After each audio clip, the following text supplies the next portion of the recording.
Finally, the Cubs have DFA'd Eric Hosmer. Sports Talk Chicago. Here with Jon Zaghloul. Appreciate all of you tuning in. Subscribe to the channel for more Chicago sports news. We talk Chicago sports daily right here. Follow us all over the place at Sports Talk Chicago and support our sponsor, Amish Country Farms in Orland Park. So it's finally happened. We don't have to sit here and talk about it or think about it or ask why the Cubs haven't called up Matt Mervis yet.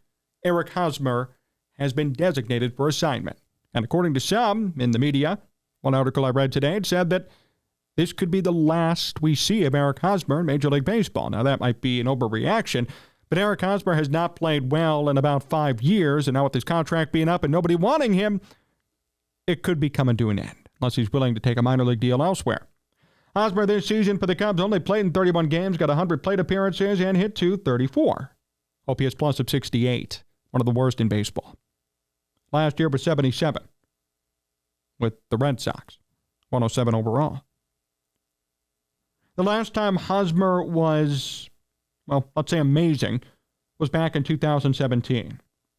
And for those who don't remember or don't know about the Eric Hosmer story, debuted out in KC, Kansas City Royals, and had a couple of up and down years. His rookie year was electric. .293 batting average, 19 homers, 128 games. I remember when he debuted.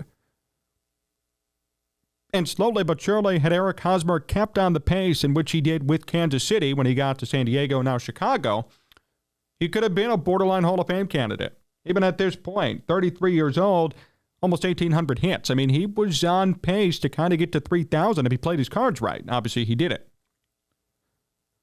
After 2017, a career year, he signed a mega deal with San Diego, and let's just say it didn't work out. Bounced around with San Diego, injuries, bad performance, got traded last year midseason to Boston. And then this year the Cubs picked him up on a minor league deal. He made the team. And the Cubs barely paid any of his salary, which was the only reason they acquired him. And we made a video talking about the Cubs signing Eric Hosmer in the very beginning of the season. And I didn't really understand the move. I understood it from a financial perspective because they wouldn't be paying him anything or barely anything.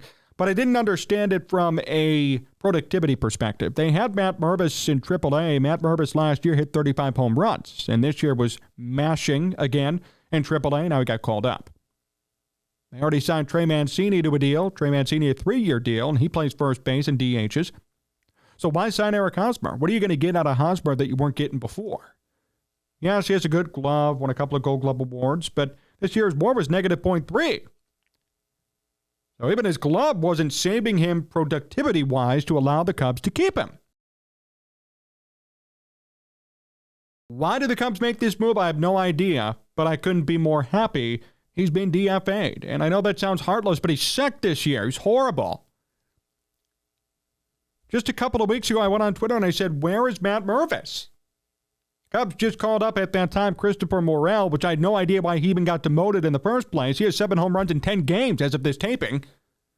Jed Hoyer was looking dumb for that one. Now he's looking dumb for this one, too. And I like Jed Hoyer, and I've defended him many a time, but in these two moves, I can't.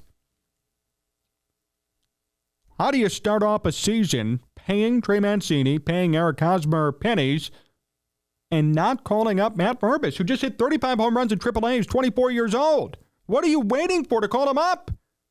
What more does he need to do to earn the opportunity? Now he's up now, it's okay, but why, from the beginning, did you just not call him up and not sign Eric Hosmer? There's going to be too much pressure on Matt. Really? He hit 35 home runs last year. I don't think he cares about pressure. He just wants to play and make it to the show. And he's done fine since he came up. There are going to be ups and downs. It's his rookie year, but he's not incapable. He's not stupid. He knows how to swing a baseball bat and hit home runs. Instead, you sign Eric Hosmer, who hit 12 home runs in 2021, 8 last year, and 2 this year. The last time he even hit 20 home runs was in 2019. Oh, by the way, that year overall, he was still a below-average hitter, 94 OPS plus. He was 6% worse than every Major League hitter throughout the game that season. 94, 6% worse than average. But he hit 22 home runs, fine. The last time he even had an above-average season all year that was something to note was 2017. But the Padres in 2018 it was at 100, then 94, 132 during the COVID-shortened season, which to me doesn't count because there's no way he would have maintained that for 162 games. 2021 and 2022, it was 104 and 107 respectively. Those OPS pluses were all teetering around average. Then this year was 68. That's a career low, by the way, for Hosmer. He's never had a 68 OPS plus. Never. The lowest was 81 his sophomore year. 2012 at KC. Last year had a 77 with Boston, but only played with them in 14 games. Doesn't count. This is the worst OPS plus he's ever had. This is the worst he's ever done offensively. And yet the Cubs thought, hey, it's a good idea to give him a contract and have him make the team and have him play over our top prospect who just hit 35 home runs. Good riddance to Eric Hosmer. And goodbye. Oh, he offers a veteran leadership capability. Yeah, we heard the same thing for 8 freaking years about Jason Hayward. How did that work out? But he led the Cubs to a World Series. No, he didn't.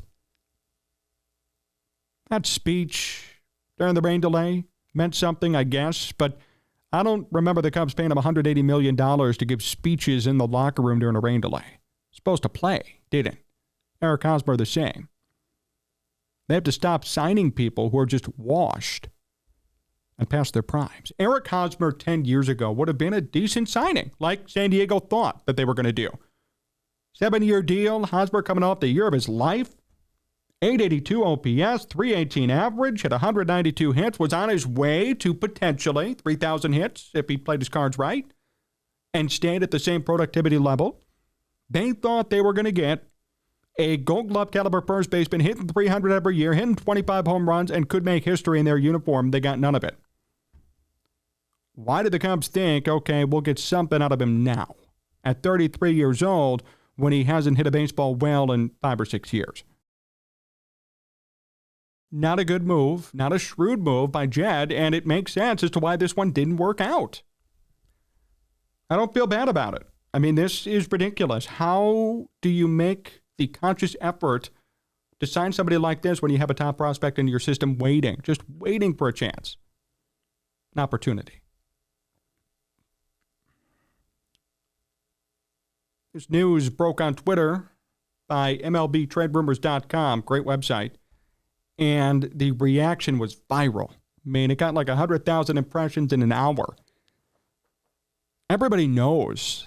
It wasn't a secret that Eric Hosmer was not a good player or was not going to work out with the Cubs. This was not a shock. And really, after about 2 weeks, Cubs fans were saying, where's Matt Mervis? Why is Eric Hosmer still on this team? Trey Mancini was even in hot water, but he's turned it down a little bit more as of late. Still not as much as we'd like to see, but something. The question easily became, where is Matt Mervis?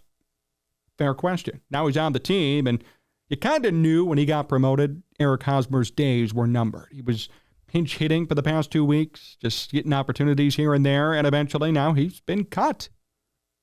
I'm happy the Cubs let him go, but it was 31 games too long.